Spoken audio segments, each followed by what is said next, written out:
తాకట్టులో ఉన్న బంగారాన్ని విడిపించి ఆ రోజు ఆన్లైన్ రేటుకే మేము కొంటాం. Sharma gold company. నమస్తే, వెల్కమ్ టు సుమన్ టీవీ. నేను హరిత. 60 ఇయర్స్ పైబడ్డ వాళ్ళు అంటే సీనియర్ సిటిజన్స్కి లోన్స్ తీసుకోవడం సాధ్యమేనా? అది ఎలా? దీని గురించి ఇప్పుడు మనం మాట్లాడబోతున్నాం. స్టూడియోలో ఉన్నారు సర్టిఫైడ్ ఫైనాన్షియల్ ప్లానర్ లీలా రవికాంత్. రవికాంత్ గారు, జనరల్గా ఏ లోన్ తీసుకోవాలన్నా ఏజ్ కూడా క్యాలిక్యులేట్ చేస్తారు కదా, మరి సీనియర్ సిటిజన్స్కి లోన్ తీసుకోవడం సాధ్యమేనా? అంటే ఇప్పుడు సీనియర్ సిటిజన్స్కి లోన్ తీసుకోవడం సాధ్యమే అంటే వాళ్ళ స్వహార్థంగా వాళ్ళు అర్న్ చేసిన ప్రాపర్టీ ఏదైనా ఉంటే కనుక దాన్ని రివర్స్ మార్టిగేజ్ పద్ధతిలో కనుక చూసుకుంటే కనుక లోన్ తీసుకోవచ్చు. ఈ లోన్కి వాళ్ళు ఈఎంఐలు అవి ఏమీ కట్టక్కర్లేదు. సో లోన్ అమౌంట్ తీసుకోవటం వాళ్ళ తదనంతరం ఏదైతే ఉందో దాన్ని బ్యాంక్ ఆస్తిని జప్తు చేసుకుంటుంది. మార్టిగేజ్ ప్రకారం దాన్ని బ్యాలెన్స్ అమౌంట్ ఏదైతే ఉంటుందో అది వారసులకు ఇస్తుంది. ఇంట్రెస్ట్ కూడా దానికి ఏమీ కట్టక్కర్లేదు, అంతా దాంట్లోనే అక్యుములేట్ అయి ఉంటుంది. దీంట్లో కొంచెం నామినల్గా ఒక 0.5% దాకా ప్రాసెసింగ్ ఫీజ్ అని ఇవి అన్నీ ఉంటాయి. సిటీస్ అంటే హైదరాబాద్, ముంబై, ఢిల్లీ అలాంటి సిటీస్లో 2 కోట్ల రూపాయల వరకు దీనికి లోన్ ఇస్తారు. చిన్న సిటీస్, టౌన్స్లో 1.5 crore దాకా ఇస్తారు. అండ్ ఇంకా చిన్నది ప్రాపర్టీ యొక్క వాల్యూని బేస్ చేసుకొని, మార్కెట్ వాల్యూని బేస్ చేసుకొని దాన్ని లోన్ అనేది బ్యాంకు డిసైడ్ చేసి ఇస్తుంది. బట్ మ్యాక్సిమం అయితే మటుకి హైదరాబాద్ లాంటి సిటీస్లో 2 కోట్ల రూపాయల వరకు ఆ ప్రాపర్టీ మీద లోన్ అంటే వాళ్ళకున్న ఆస్తి విలువ ఆధారంగా సీనియర్ సిటిజన్స్ ఎవరైనా లోన్ తీసుకోవచ్చు. అంటే అన్ని బ్యాంకులు ఇస్తాయా? అన్ని బ్యాంకులు కాదు మేడం, ఇది స్టేట్ బ్యాంక్ ఆఫ్ ఇండియా ఒక్కటే ఇస్తాయి. ఈ procedure only State Bank of ఇండియాలోనే ఉంది. ఈ గవర్నమెంట్ ఆఫ్ ఇండియా సీనియర్ సిటిజన్స్ని సపోర్ట్ చేయడానికి పెట్టిన ప్రాసెస్. అంటే డబ్బు అవసరం ఉంటేనే తీసుకోవాలా ఏంటి అన్నట్టు? అంటే సీనియర్ సిటిజన్ డబ్బులు అవసరం అవుతాయి కాబట్టి బ్యాంక్ వెళ్తారు. ఫైనాన్షియల్ ప్లానింగ్లో మేజర్గా ఏంటంటే 60 ఇయర్స్ తర్వాత పెన్షన్ వస్తూ ఉంటుంది, లేకపోతే ఏదో వస్తుంటుంది. కానీ సపోజ్ ఒక పెద్ద హెల్త్ డిజాస్టర్ లేకపోతే ఏదైనా వచ్చింది అనుకోండి, ఫ్యామిలీ అర్నింగ్ మెంబర్ వాళ్ళ కొడుకో ఎవరికో ఏమన్నా అయినా సరే గబుక్కున ఒక 10 లక్షలు 20 లక్షలు కావాల్సి వచ్చినప్పుడు యాజ్ ఎ సీనియర్ సిటిజన్గా అతనికి డబ్బులు అవసరమైనప్పుడు he can always get this loan. And ఇది చాలా ఈజీ అయిన పద్ధతి. స్టేట్ బ్యాంక్ చాలా హెల్ప్ఫుల్గానే ఈ ప్రాసెస్ సెట్ చేసింది. అండ్ ఇందులో మటుకి చాలా ఉపయోగకరంగా సీనియర్ సిటిజన్స్కి ఉన్నాయి. అంటే ఆస్తికి సంబంధించిన డాక్యుమెంట్స్ అన్ని బ్యాంక్లో పెట్టాల్సి ఉంటుంది. దీంట్లో ఒరిజినల్స్ తీసేసుకుంటారు బ్యాంక్ వాళ్ళు.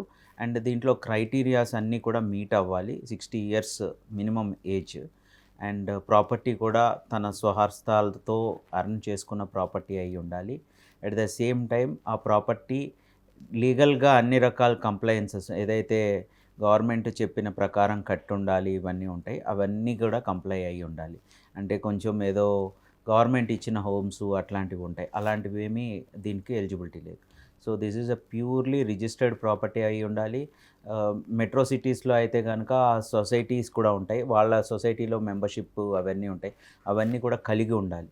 సో ఈ రూల్స్ అండ్ రెగ్యులేషన్స్ అన్నీ కూడా నోటిఫై చేసి ఉన్నాయి, ఆ ప్రకారమే ఇస్తారు. ఇక్కడోటి చాలామంది తల్లిదండ్రుల్ని తమ పిల్లలు పట్టించుకోరు. అంటే వాళ్ళకు ఉండడానికి ఇల్లు ఉంటుంది, నెలవారీ ఖర్చులు కూడా ఎవరు ఇచ్చేవాళ్ళు ఉండరు. అలాంటి వాళ్ళకు ఇది మంచిగా ఉంటుంది. ఇది చాలా ఉపయోగపడుతుందండి. దీన్ని ఓడీ ఫెసిలిటీ లాగా కొంచెం అమౌంట్ తీసుకుని కనుక పెట్టుకుని దాన్ని మంత్లీ కనుక తీసుకోగలిగితే అది కూడా చాలా హెల్ప్ఫుల్గా ఉంటుంది. అంటే యాజ్ ఎ సీనియర్ సిటిజన్కి ఇది ఒక మంచి protected process to help in crisis. అంటే ఏదైనా వాళ్ళు చాలా కష్టాల్లో ఉన్నప్పుడు వాళ్ళకున్న ఉన్న ఇల్లుతో మ్యాక్సిమం ఒక 60 ఏళ్ళు అంటే ఒక 85-90 ఇయర్స్ వరకు బతుకుతారన్న కండిషన్లో కూడా ఆ ప్రాపర్టీ వాల్యూ సిటీస్లో పెరుగుతూనే ఉంటుంది కాబట్టి పడుతూ ఉండదు. అందుకోసమని ఒక రకంగా గవర్నమెంట్ కూడా మంచిగా సపోర్ట్ చేయడం, పేరెంట్స్కి ఏ అవసరాలు ఉన్నా, ఏ హాస్పిటల్ ఖర్చులున్నా, హెల్త్ బాగాలేకున్నా వాళ్ళకి మిగతా ఖర్చులు కావాలి, ఎవరు ఇవ్వట్లేదు అంటే వాళ్ళ ఆస్తిని వాళ్ళ పత్రాలని బ్యాంకులో పెట్టి అమౌంట్ తీసుకొని దాని మీద బతకొచ్చు సంతోషంగా.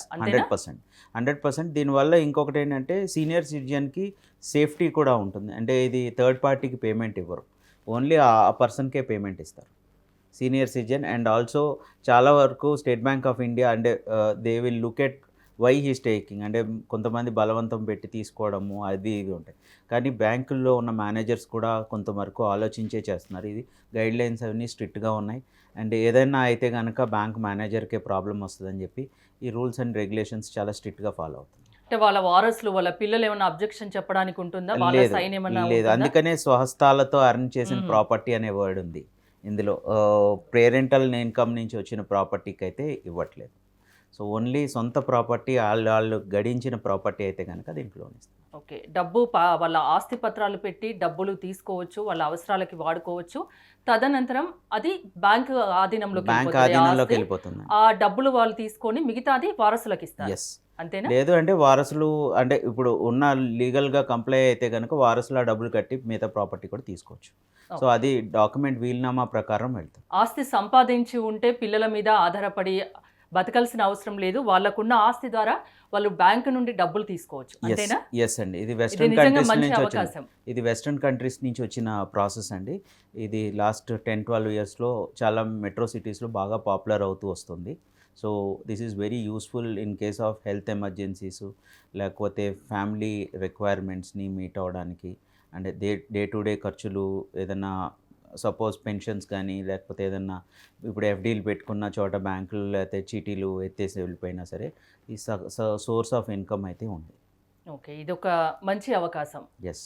పిల్లలు పెద్దవాళ్ళని పట్టించుకోకుండా, support వాళ్ళ హెల్త్ సరిగా లేకుండా, డబ్బులు ఖర్చు పెట్టలేక ఉన్న వాళ్ళకి వాళ్ళ ఆస్తి పత్రాలు బ్యాంకులో పెట్టుకొని ఇమీడియట్ గా డబ్బు పొందే అవకాశం, Yes. అంతేనా? ఎవరి మీద ఆధారపడాల్సిన ఈరోజు అవసరం లేదు. మినిమంగా హైదరాబాద్ సిటీలో ప్రీమియం అనేది ల్యాండ్ వాల్యూ కానీ లేకపోతే అపార్ట్మెంట్ వాల్యూ కానీ చూసుకున్నా సరే యావరేజ్గా ఒక 40-50 lakhs రూపీస్ అయితే కనుక చిన్న సైజ్ అపార్ట్మెంట్ కూడా వాల్యూ వస్తుంది. సో అందుకని టెన్షన్ ఏమీ లేకుండా లోన్స్ తీసుకోగలరు. థ్యాంక్ యూ రవికాంత్ గారు. చూశారు కదా, పెద్దవాళ్ళు సంపాదించిన ఆస్తి ఏదైతే ఉందో వాళ్ళ అవసరాలకు వాళ్ళ దగ్గర డబ్బులు లేకుంటే ఆ ఆస్తి పత్రాల్ని బ్యాంకులో పెట్టి, స్టేట్ బ్యాంక్ ఆఫ్ ఇండియా లాంటి బ్యాంకులో పెట్టి డబ్బు ఇమ్మీడియట్గా తీసుకోవచ్చు. డబ్బు మీరు ఈఎంఐ రూపంలో కట్టనవసరం లేదు.